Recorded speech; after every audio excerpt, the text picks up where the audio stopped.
Investment नहीं है या बिल्कुल कम है लेकिन बिजनेस शुरू करना है, तो कैसे करें, क्या करें?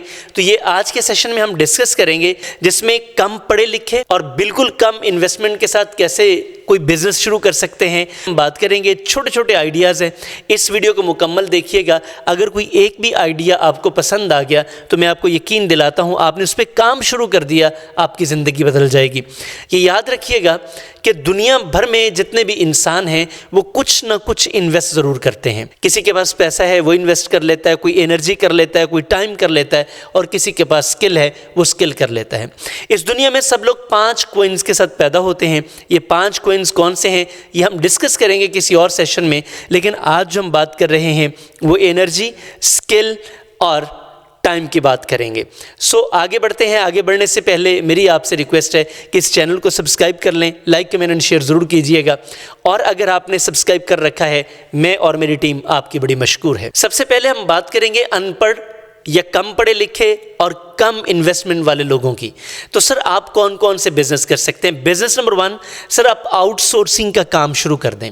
ये बड़ा ज़बरदस्त काम है। मैं आपको मिसाल देता हूँ कि देहातों से चीज़ें लाके शहर में जो बड़ी मार्केट्स हैं वहाँ पे जितने भी होल सेलर्स हैं उनके पास आप चले जाएं, कोई 1-2 विज़िट करें, उनसे कहें जी मैं आपको देहातों से चीज़ें ला के दूँगा। या फिर आप शहर चले जाएं, शहर से जो चीज़ें देहातों में नहीं हैं वहाँ से आउटसोर्स करके, यानी कि आप मिडल मैन बन जाएं। जब आप मिडल मैन बनेंगे तो आपकी इन्वेस्टमेंट तो इसमें कुछ भी नहीं है, सिवाय इसके कि आपके पास एक मोबाइल फ़ोन होना चाहिए, या फिर आपके पास कोई अपनी बाइक भी अगर है, या आप लोकल ट्रैवल भी कर सकते हैं इब्तदाई तौर पे, तो आपके लिए आसान है, आप ये काम शुरू कर सकते हैं और ह्यूज मार्जिन्स हैं इसमें। नंबर 2, सर आप पर्सनल ट्रेनिंग का काम शुरू कर सकते हैं। लाइक आप जिम में जाते हैं, आपके मसल्स अच्छे हैं तो आप लोगों को ये ट्रेनिंग देना शुरू कर सकते हैं।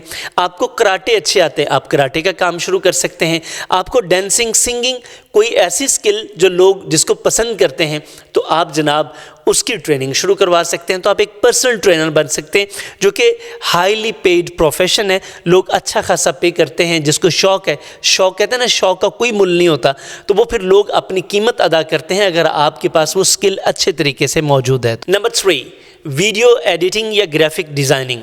सर आप अगर पढ़े लिखे नहीं भी हैं या कम पढ़े लिखे हैं तो ये एक स्किल है जो आप सीख सकते हैं, और सीखने के बाद आप इसकी सर्विसेज दे सकते हैं। और ये एक ऐसा कमाल है कि जो पढ़े लिखे लोग भी हैं वो कोशिश करते हैं कि ऐसे लोगों को हायर कर लें जो कि ज़्यादा स्किल्ड हैं। और मैंने ऐसे लोग देखे हैं, पर्सनली मैं ऐसे लोगों को जानता हूं जिनकी क्वालिफ़िकेशन नहीं है लेकिन स्किल बहुत अच्छी है और वो बड़ा अच्छा काम करते हैं, और वो लोग उनको अच्छा पे भी करते हैं। यानी कि आप पर वीडियो कह लें, पर डिज़ाइन कह लें, लोग पे करते हैं। तो आप ये अपना बिज़नेस शुरू कर सकते हैं। मैं एक ऐसे लड़के को जानता हूँ, वो मेरा ख्याल है 3-4 जमातें ही पढ़ा होगा, लेकिन रोज़ाना का कम से कम वो 10,000 यानी कि 10 के अर्न कर रहा है, और ये एक हैंडसम अमाउंट है। नंबर 4, अगर आपके पास अच्छा मोबाइल फ़ोन है, जो कि अक्सर लोगों के पास होता है, यानी कि अगर उन्होंने कारोबार ना भी करना हो तो मोबाइल अच्छा रखते हैं। अगर अच्छा मोबाइल है तो आप इसको फ़ोटोग्राफी के लिए यूज़ कर सकते हैं, अच्छी तस्वीरें बनाएं और स्टॉक फ़ोटोज़ पे आप इसे लगा सकते हैं, और वहाँ से लोग परचेज़ करते हैं। जैसे आपने कोई इमेजेस लेने होते हैं तो आपको वहाँ से लिखा आता है स्टॉक, तो वो इमेजेस सब्जेक्ट टू कॉपीराइट होते हैं, तो आप उस जगह पे अपनी फ़ोटोज़ को सेल कर सकते हैं। Number 5, tailoring. बड़ा ज़बरदस्त प्रोफेशन है।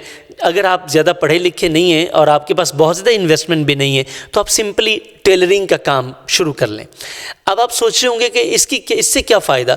सर लोग अपने लिबास के बारे में आज बहुत ज़्यादा कॉन्शियस हैं, और अगर आप अच्छे स्टाइलिस्ट हैं, आपको अच्छे तरीके से काम करना आता है, तो मैं आपको यकीन दिलाता हूँ कि आप अनमैच्ड अर्निंग करेंगे।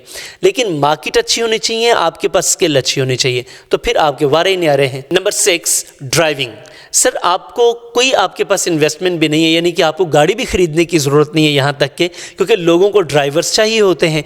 और फिर अब तो एक बड़ा ही आसान काम आ गया है, आप ऊबर पे, इन ड्राइव पे, यंगो पे, किसी पे भी आप रोज़ाना की ड्राइव्स लेकर किसी की गाड़ी पे, आपको अपनी ज़ाती गाड़ी ख़रीदने की कोई ज़रूरत नहीं है, और आप मुलाजिम भी नहीं है, आपका एक शेयर होता है, आपको वो शेयर मिल जाएगा, आप ये वाला बिज़नेस भी कर सकते हैं। 7, आज फर्नीचर की बड़ी डिमांड है। Would crafting. अगर आपको लकड़ी पे काम करना आता है ना, अच्छा काम करना आता है, तो बस फिर आपके लिए तो कमाल हो गया ना। यानी कि लोग चाहते हैं कि उनके पास नित नए डिज़ाइन आएँ और हर क्रिएटिव डिज़ाइन की एक अपनी वैल्यू है। तो अगर आप क्रिएटिव हैं और आप अच्छी मार्केट के साथ अटैच हैं तो फिर सर आपका ये काम भी बड़ा ज़बरदस्त चल सकता है। आप अपना काम शुरू करें, ना करना चाहें तो जिनके पास काम होता है उनके पास चले जाएं, पर पीस या जैसे हम वो ठेका कहते हैं तो ठेके पे आप काम शुरू कर दें, ये आपका ज़ाती बिजनेस है। Last but not the least one, paint और पॉलिश का काम। पेंट और पॉलिश इस वक्त हर घर की ज़रूरत है और हर घर की ज़रूरत है, लेकिन चाहिए बंदा वो जो एक्सपर्ट हो। तो अगर आप इस काम में एक्सपर्ट हो जाते हैं, लोगों की पैसे बचा भी देते हैं, काम भी अच्छा कर देते हैं, तो मैं आपको यकीन दिलाता हूं कि इसमें भी बहुत ज़्यादा मार्जिन है। आप शॉपकीपर से भी मार्जिन ले सकते हैं, आप जिसका काम करने जा रहे हैं उससे भी मार्जिन ले सकते हैं। लोग ठेके लेते हैं और बड़ा ज़बरदस्त काम करते हैं। तो कम पढ़े लिखे, कम इन्वेस्टमेंट के साथ या ज़ीरो इन्वेस्टमेंट के साथ इन बिज़नेस आइडियाज़ में से जो आपको पसंद आया है आप कमेंट बॉक्स में ज़रूर बताइएगा, क्योंकि ये सिर्फ़ और सिर्फ मेरे उन भाइयों के लिए है जिनके पास पैसा भी नहीं है और बहुत ज़्यादा एजुकेशन भी नहीं है। तो कोई मसला नहीं है, काम तो सबने करना है, तो ये इनमें से कोई एक चूज़ करें और अपनी ज़िंदगी बनाएं।